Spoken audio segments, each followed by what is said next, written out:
It's Erin, broadcasting from the garden here at my home in Haiku Farm. We've got the chickens in the background, and I brought you a book.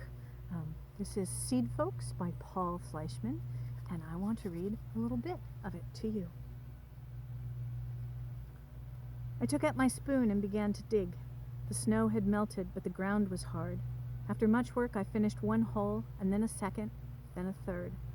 I thought about how my mother and sisters remembered my father, how they knew his face from every angle and held in their fingers the feel of his hands.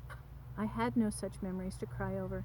I'd been born 8 months after he died. Worse, he had no memories of me. When his spirit hovered over our altar, did it even know who I was? I dug six holes. All his life in Vietnam, my father had been a farmer.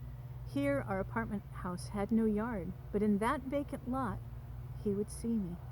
He would watch my beans break ground and spread, and would notice with pleasure their pods growing plump. He would see my patience and my hard work. I would show him that I could raise plants, as he had.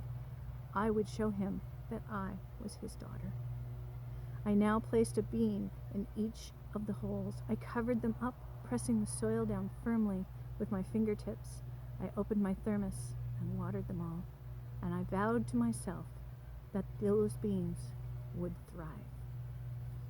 So Seed Folks is a very small book, as you can see, that has little tiny stories from different points of view. There's the Hispanic man who drives seedlings around in his taxi cab. There's a young woman who wants to be a doctor and is up against terrible odds.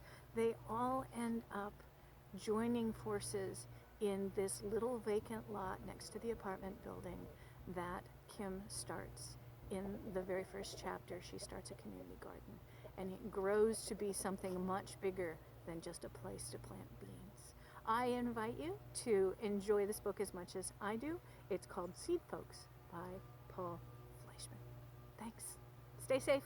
Wash your hands. Plant beans.